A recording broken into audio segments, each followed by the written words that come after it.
বহু বছর আগের কথা। বাংলাদেশের বুকে একটি সুন্দর গ্রাম ছিল, নামটা সোনাপুর। সোনাপুরের কৃষকরা মাঠে সোনার ধান ফলাত, সবুজ মাঠে তাদের হাসি আর গান মিলিয়ে যেত।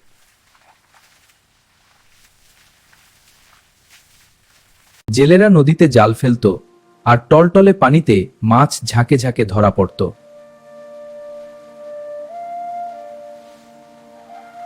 হাটবারে গ্রামে জমে উঠত মানুষের মেলা, সবজি, মাছ, ফল সবকিছুতে ভরপুর ছিল সোনাপুর।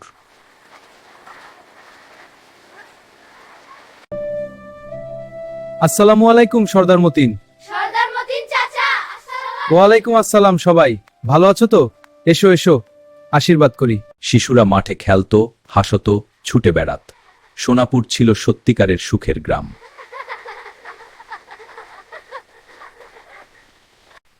সন্ধ্যায় ঘরে ঘরে আলো জ্বলত, রান্নার ধোঁয়া আকাশে মিলিয়ে যেত। শান্তিতে ভরা ছিল প্রতিটি রাত। কিন্তু একদিন হঠাৎ আকাশ অন্ধকার হয়ে গেল। দূর থেকে একটি ভয়ঙ্কর গুনগুন শব্দ ভেসে এলো। হাজার হাজার পঙ্গপাল ঝাঁক বেঁধে নেমে পড়ল।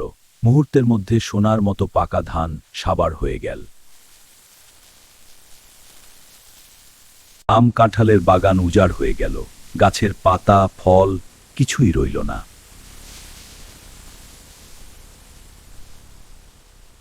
গ্রামবাসী ফাঁদ পাতল, ধোয়া দিল, জাল বিছাল, কিন্তু কোনো কিছুতেই কাজ হলো না।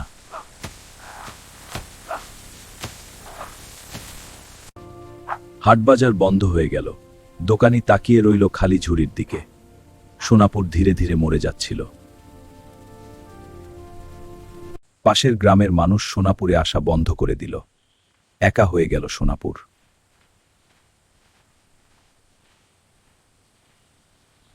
তিনি ঘোষণা করলেন যে আমাদের গ্রাম থেকে পঙ্গপাল তাড়াতে পারবে তাকে দেব 100টি রূপার মোহর। সর্দার মতিন গ্রামের সবাইকে ডেকে জড়ো করলেন। সন্ধ্যার আলোয় সবার মুখে ছিল উদ্বেগ। শোনো গ্রামবাসী, আমরা এক কঠিন সত্যাগ্রহের মুখ হবে। আমাদের শক্তি ঐক্যে। তিনি ঘোষণা করলেন যে আমাদের গ্রাম থেকে পঙ্গপাল তাড়াতে পারবে তাকে দেব 100 রূপার মোহর। সর্দারের বার্তা ছড়িয়ে পড়ল চারদিকে। দূত ছুটল গ্রাম থেকে গ্রামে।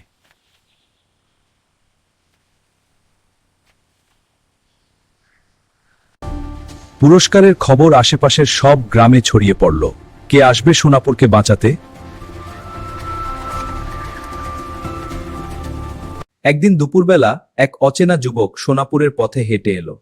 তার চোখে ছিল অদ্ভুত এক দীপ্তি। গ্রামবাসী অবাক হয়ে তাকিয়ে রইল। এই রঙিন পোশাকের যুবককে কোথা থেকে এসেছে?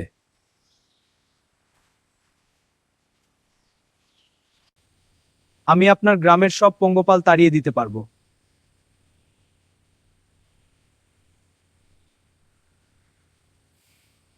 সর্দার মতিন রাজি হলেন এবং কথা দিলেন কাজ হলে 100টি রূপার মোহর পাবে।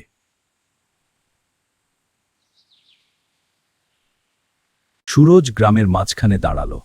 সবাই অপেক্ষায়, সে কি করবে?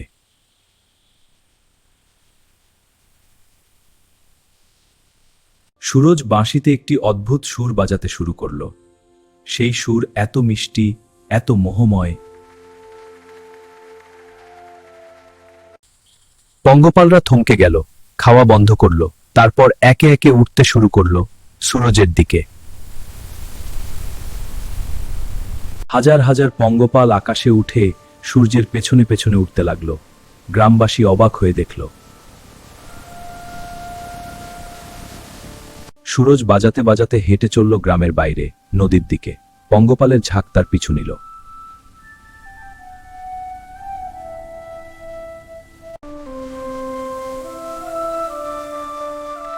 নদীর ওপারে গিয়ে পঙ্গপালের দল বনের ভেতরে হারিয়ে গেল। সোনাপুর পঙ্গপাল মুক্ত হল। গ্রামে আনন্দের জোয়ার বয়ে গেল। সবাই সুরজকে ঘিরে ধরল।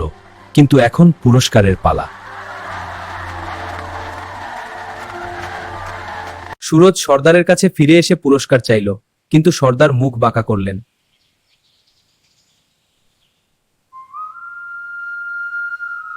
সর্দার বললেন, পঙ্গপাল তো নিজেই চলে গেছে, তুমি কি এমন কষ্ট করলে? এই নাও 10টি মোহর। সুরজ ছোট থলেটা হাতে নিল। মাত্র 10টি মোহর। প্রতিশ্রুতি ভাঙা হয়ে গেল।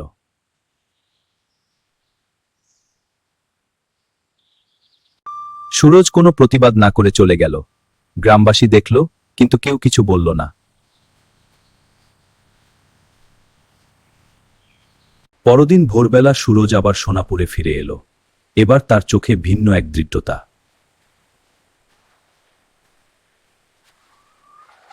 সে আবার বাঁশি বাজাতে শুরু করল, কিন্তু এবারের সুর ছিল আলাদা, আরো গভীর, আরো মোহময়। গ্রামের সব শিশুরা হঠাৎ থেমে গেল। তাদের চোখ যেন স্বপ্নের ঘোরে ঢেকে গেল। শিশুরা সুরের টানে সূর্যের পেছনে হাঁটতে শুরু করল। বাবা মা ছুটে এলো, আঁকড়ে ধরল, কিন্তু থামাতে পারল না। সুরজ শিশুদের নিয়ে গ্রামের পূর্ব দিকে পুরনো বটগাছের পেছনে এগিয়ে গেল।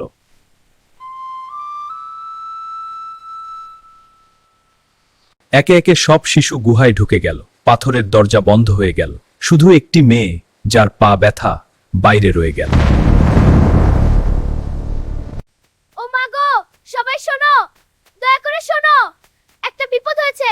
মেয়েটি যত দ্রুত পারল ছুটে গেল গ্রামে। সবকিছু জানাল সবাইকে। গ্রাম জুড়ে কান্না আর আহাজারি। বাবা মা ছুটছে, ডাকছে, কিন্তু শিশুদের কোনো সাড়া নেই।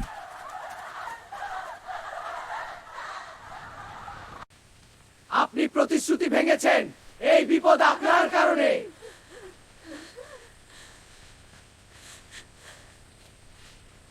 সর্দার মতিন বুঝলেন তার ভুল কতটা বড় ছিল। চোখে জল এলো, মাথা নত হয়ে গেল লজ্জায়। সর্দার মতিন বাকি রূপার মোহর নিয়ে ছুটলেন গুহার দিকে। গ্রামবাসী পেছনে পেছনে গেল।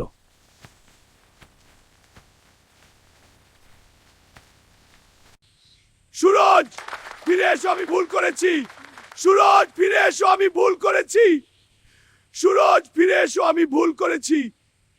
সর্দার হাঁটু গেড়ে বসলেন। রূপার থলে মাটিতে রেখে মাথা নত করলেন। ক্ষমা চাইলেন মনের গভীর থেকে। ধীরে ধীরে গুহার পাথরের দরজা খুলে গেল। সোনালি আলো ছড়িয়ে পড়ল। সুরজ বেরিয়ে এলো। তার পেছনে পেছনে শিশুরা ছুটে বেরিয়ে এলো, হাসতে হাসতে। বাবা মা কাঁদতে কাঁদতে জড়িয়ে ধরল। সুরজ রূপার থলে তুলে নিল। সর্দার মতিন মাথা নত করলেন। এটাই ছিল সত্যিকারের ক্ষমা। সুরজ বিদায় নিল। যাওয়ার পথে একবার পেছনে ফিরল না। শুধু বাঁশিতে একটি শেষ সুর তুলল, যে সুরের মানে ছিল, প্রতিশ্রুতি হলো বিশ্বাসের ভিত্তি।